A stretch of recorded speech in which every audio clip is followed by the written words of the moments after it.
আজকে আমরা লেভিসিভিটি সিম্বলের একটা ইম্পর্টেন্ট আইডেন্টিটি প্রুফ নিয়ে আলোচনা করব এবং এটি হচ্ছে আমরা 3 ডাইমেনশনে এটার প্রুফ করে দেখাবো। অর্থাৎ 3 ডাইমেনশন বলতে আমরা বুঝাচ্ছি এখানে আমাদের যে সাবস্ক্রিপ্ট গুলো আছে অর্থাৎ i j k m n এগুলোর ভ্যালু 1 2 অথবা 3 হতে পারে।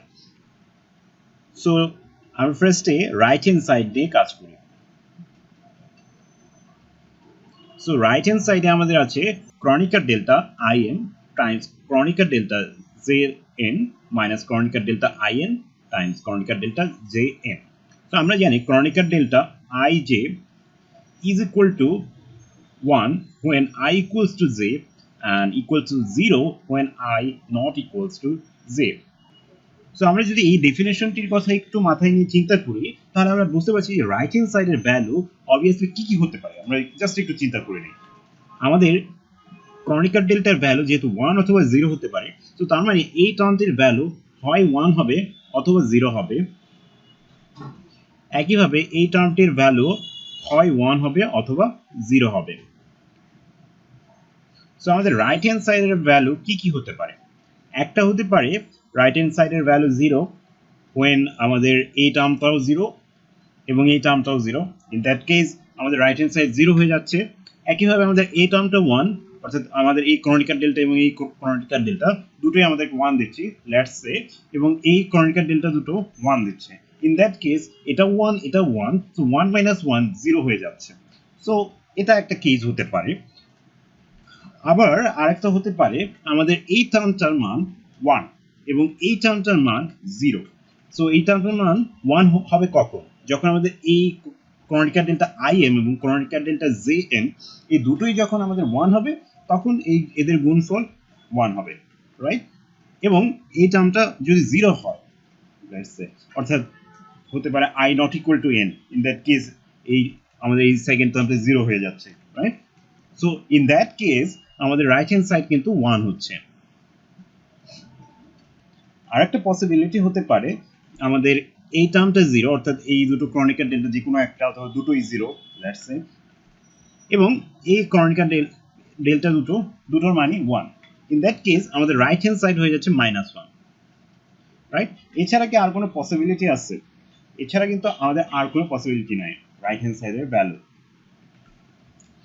সো আমাদের রাইট হ্যান্ড সাইড 1 হবে কখন? when i equal to m, কারণ i equal to m হলে এই ক্রনিকার ডেল্টার মান 1 হবে, এবং j equal to n, এবং একই সাথে i not equal to n, right? এবং i not equal to n মানেই কিন্তু যেহেতু i equal to m, m not equal to n, এটা অবভিয়াসলি এটা আমাদের না লিখলেও চলে। আবার j equal to n, so আমরা সেম ভাবে বলতে পারি m not equal to j, এটাও কন্ডিশন, মানে অটোমেটিক্যালি আমাদের এই কন্ডিশনগুলো স্যাটিসফাই হয়ে যাচ্ছে। সো ইন দ্যাট কেস আমাদের এই রাইট হ্যান্ড সাইডের ভ্যালু 1 পাবো আমরা।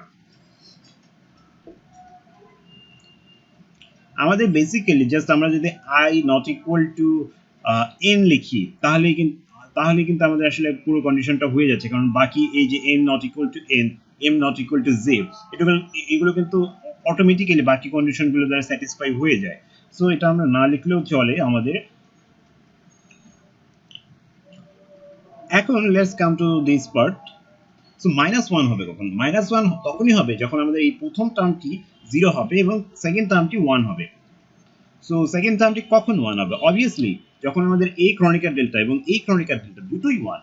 ইন দ্যাট কেস অনলি আমরা এখানে -1 পেতে পারি। সো এখানে আমাদের এই টার্মটি যদি 1 হতে হয় তার মানে হচ্ছে এই ক্রনিকার ডেল্টার মান 1, so that means i equal to n obviously, এবং j equal to m। এবং সেম ওয়েতে আমরা আমাদের আরেকটি বিষয় মাথায় রাখতে হবে যে এই টার্মটি আমাদের 0 হতে হবে। সো এই টার্মটি যদি 0 হয়, সো তার মানে obviously i not equal to m, right? i not equal to m যদি হয় তাহলে এই টার্মটি কিন্তু 0 হয়ে যাচ্ছে। For example, let's see an example of the first condition। এটার একটা এক্সাম্পল কি হতে পারে? let's say I equal to m equal to 1 এবং j equal to n equal to 2 এবং এখানে দেখতে পাচ্ছি যে I not equal to n এবং m not equal to j and so on. So in that case আমাদের right hand side দাঁড়াচ্ছে Kronecker delta 1 1 এখানে ফার্স্ট টার্মটি ছিল Kronecker delta im times Kronecker delta jn. So first টার্মটি দাঁড়াচ্ছে Kronecker delta 1 1 অর্থাৎ im I এবং m দুটোর value 1 times Kronecker delta 2 2 minus Kronecker delta 1 2 times Kronecker delta 2 1, right? So এই দুটি টার্ম প্রত্যেকটি হচ্ছে 0 এবং এই দুটি টার্ম হচ্ছে 1. So ultimately আমরা রাইট হ্যান্ড সাইড পাবো 1. So এটা হচ্ছে আমাদের প্রথম পসিবিলিটির একটা example. In the same way আমরা সেকেন্ড পসিবিলিটির অর্থাৎ -1 এর একটা এক্সাম্পল দেখতে পারি. সেটা হচ্ছে right hand side equal to let's say আমাদের এখানে I equal to n equal to 1 এবং let's say j equal to m equal to 2.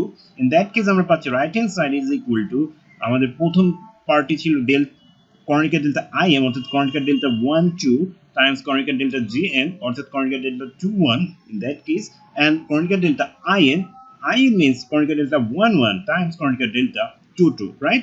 So আমাদের এই ক্ষেত্রে আমাদের এই টার্মটি 0 হয়ে যাচ্ছে এবং এই দুটি টার্ম প্রত্যেকটি হচ্ছে 1, so 1 times 1 is equal to 1, so minus আছে এখানে, so আমরা পাচ্ছি রাইট হ্যান্ড সাইডের -1. সো আমার মনে হয় এই বিষয়টি আমাদের সবার কাছে ক্লিয়ার, রাইট? এবং এই দুটি কেস ছাড়া আর যত কিছুই আছে সব ক্ষেত্রে কিন্তু আমাদের এই রাইট হ্যান্ড সাইডের ভ্যালু অবভিয়াসলি 0 হবে, কেননা একটু আগে আমি বললাম যে এখানে আমাদের 1 -1 অথবা 0 ছাড়া আর কোনো রকম ভ্যালু পাওয়ার কোনো পসিবিলিটি নেই. সো এটা হচ্ছে আমাদের রাইট হ্যান্ড সাইড. এখন let's talk about the left hand side. So আমাদের লেফট হ্যান্ড সাইডে যেটা ছিল সেটা হচ্ছে লেভিসিভিটি সিম্বল অথবা epsilon ijk Times epsilon mnk, right? So আমরা আইনস্টাইন সামেশন কনভেনশন জানি. এখানে যেহেতু k হচ্ছে repeated index, so obviously that does mean that this is equal to epsilon ijk times epsilon mnk. এখানে যেহেতু k হচ্ছে রিপিটেড ইন্ডেক্স, সো এখানে k এর উপর সাম ওভার নির্দেশ করছে by convention, right?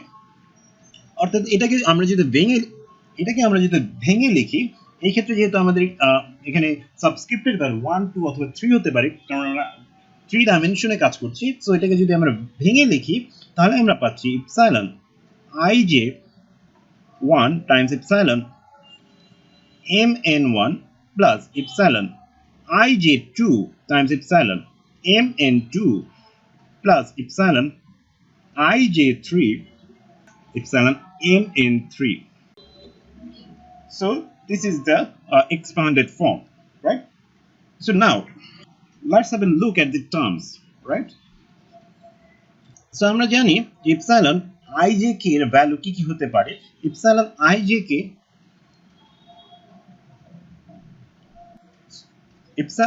ijk by definition is equal to +1 when ijk are in even permutation,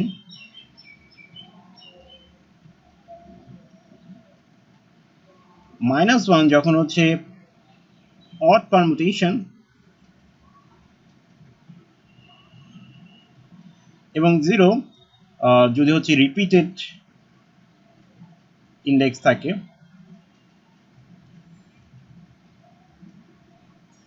for example epsilon 1 2 3 এটার value হচ্ছে 1. আমরা যদি এই সিকোয়েন্সটা উল্টে দেই, অর্থাৎ এখানে এই সিকোয়েন্স ছিল 1 2 3, আমাদের যে কোনো দুটো আমরা যদি সুইচ করি, অর্থাৎ epsilon 2 1 3 লেটস সে, এই জিনিসটার ভ্যালু হবে -1. যেহেতু আমরা একবার সুইচ করেছি, এটা হচ্ছে অড পারমুটেশন, সো এটাকে আমরা বলছি -1, রাইট? আবার আমরা যদি আরো একবার সুইচ করি, অর্থাৎ আমরা দুইবার সুইচ করলাম, অর্থাৎ লেটস সে আমরা 1 এবং 3 সুইচ করলাম, তাহলে আমরা পাচ্ছি epsilon 2 3 1, এটার ভ্যালু আবার হয়ে যাবে +1. কিন্তু যদি epsilon 1 1 2 থাকে তাহলে সেটার ভ্যালু হচ্ছে 0, অথবা epsilon 2 3 2 থাকে সেটার ভ্যালু 0 and so on, অর্থাৎ রিপিটেড ইন্ডেক্স আছে. সো এই ক্ষেত্রে আমাদের epsilon এর ভ্যালু হবে 0. So let's have a look at this term. So যদি আমাদের i ইকুয়াল টু জে হয় অথবা m ইকুয়াল টু n হয়, তাহলে কি দাঁড়াচ্ছে? Epsilon i equal to J হলে তাহলে এই টার্মটা কিন্তু জিরো হয়ে যাচ্ছে। সো আলটিমেটলি আমরা পাচ্ছি হচ্ছে একটা জিরো, রাইট? আবার m ইকুয়াল টু n হলেও আমরা পাচ্ছি হচ্ছে জিরো, রাইট? সো আমরা জিরো পেতে পারি, এটা একটা possibility. when i equal to J অথবা m equal to n, in that case আমরা জিরো পাবো। এটা হচ্ছে এক নাম্বার কেস আমাদের মাথায় রাখার বিষয়। সো এখন আমরা i not equal to J এবং m not equal to n সেটা নিয়ে একটু চিন্তা করি, রাইট? সো এখন আমরা i not equal to J এবং m not equal to n নিয়ে কথা বলছি। সো একটা এক্সাম্পল আমরা চিন্তা করি। Let's say i equal to 1, so let's say j equal to 2 এবং m equal to so let's say I equal to 1 এবং j equal to 2, in that case কি হতে পারে? in that case এই যে তিনটি টার্মের মধ্যে কোন টার্মটি সার্ভাইভ করার পসিবিলিটি আছে? in that case এখানে দেখতে পাচ্ছি আমরা যে 1 to I equal to 1 এবং j equal to 2 বসাই, তাহলে obviously 1 to 1, so 1 দুবার আছে, so এই টার্মটি 0 হয়ে যাচ্ছে। in the same way 1 to 2, right? so যেহেতু 2 দুবার আছে, so এই টার্মটিও 0 হয়ে যাচ্ছে। so only সার্ভাইভ করার পসিবিলিটি আছে এই last টার্মটির, right?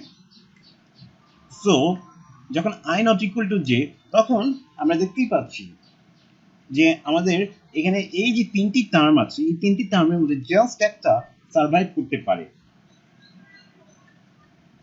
in that case I not equal to k and j not equal to k যদি হয়, অর্থাৎ এখানে k এর ভ্যালু তো একবার 1 হচ্ছে, একবার 2 হচ্ছে, একবার 3 হচ্ছে, রাইট?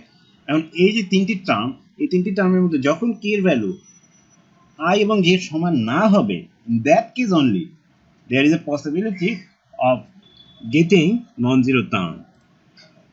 so আমরা এই জিনিসটাকে ইকুয়াল টু লিখলাম epsilon i j k epsilon m n k, এখানে no summation and k এর উপর repeat index but no summation, and I not equal to k and j not equal to k. এখন খেয়াল করে দেখো, যদি আমাদের m এবং n এর ভ্যালু, এখানে i j এর ভ্যালু ছিল 1 2 এবং m এবং n এর ভ্যালু যদি লেটস সে 2 3 হতো,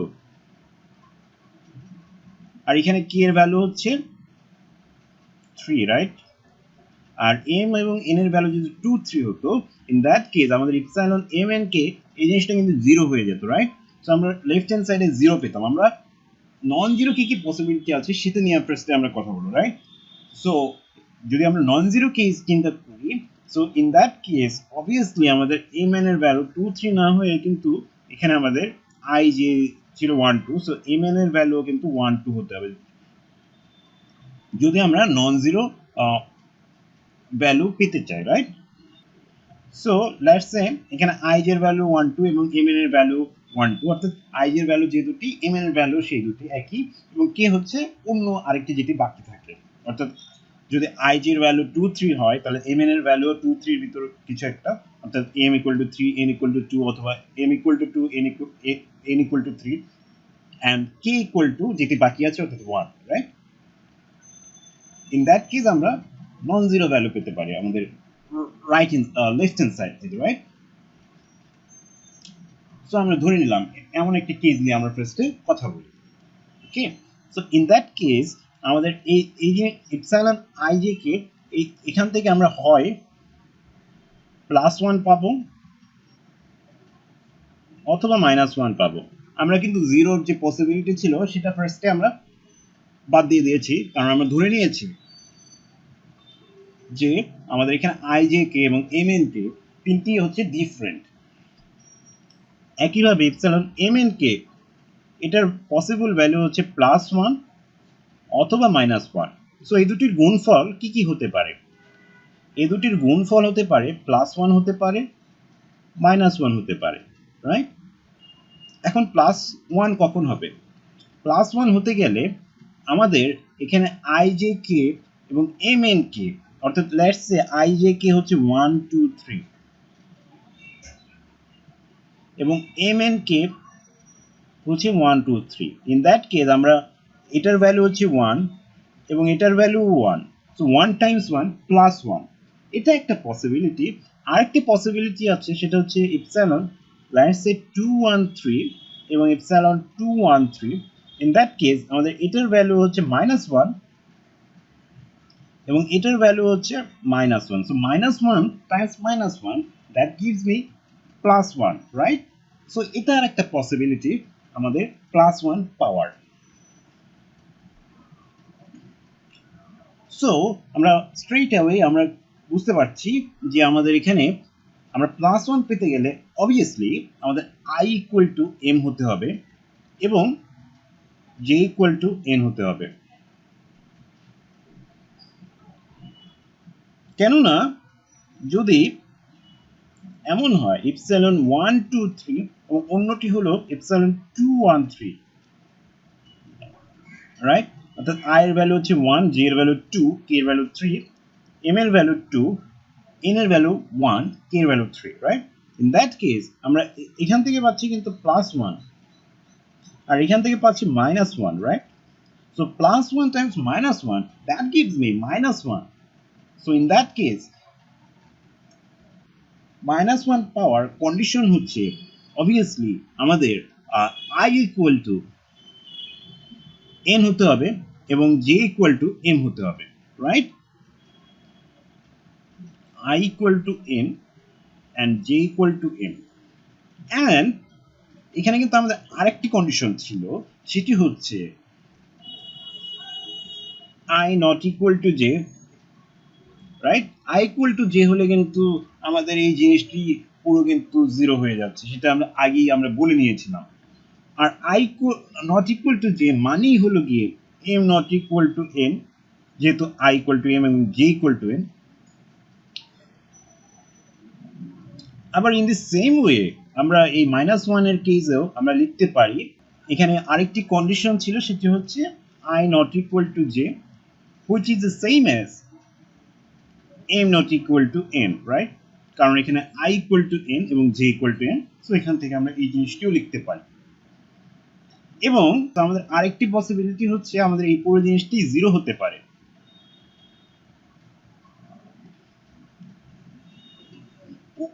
এই কন্ডিশনগুলো ছাড়া অন্য যে কোনো কেসে আমাদের এই লেফট হ্যান্ড সাইডের ভ্যালু 0 হবে, কেননা আমরা একটু আগেই বললাম যে যদি i ইকুয়াল টু j হয় অথবা m ইকুয়াল টু n হয়, ইন দ্যাট কেস কিন্তু আমরা 0 পাচ্ছি, রাইট? সো আমরা এখন যদি লেফট হ্যান্ড সাইড এবং আমাদের রাইট হ্যান্ড সাইড যদি কম্পেয়ার করি, আমরা জাস্ট কপি পেস্ট করে এনেছি এখানে। সো আমরা জাস্ট কম্পেয়ার করলে দেখতে পাচ্ছি আমাদের পুরো জিনিসটা কিন্তু এক্স্যাক্টলি সেম হয়ে যাচ্ছে। কারণ এখানে দেখো যে right hand side equal to +1 when i equal to m এবং j equal to n, same condition. এবং আরেকটি ছিল i not equal to n which is same as m not equal to j, or you can say i not equal to j because j equal to n এবং i equal to m, so এই কন্ডিশনগুলো similar condition, right? So এখানেও আমাদের যে condition ছিল i not equal to j, m not equal to n, so আমরা দেখতেই পাচ্ছি যে এই কন্ডিশন এবং এই condition exactly same condition. So এই কেসটি কিন্তু আমাদের এক্স্যাক্টলি মিলে গেল। সো এখন 2 নম্বর কেসেও আমরা একইভাবে দেখতে পাচ্ছি লেফট হ্যান্ড সাইড -1 হবে যখন i equal to n, j equal to m এবং i not equal to j which is exactly same as m not equal to n, right?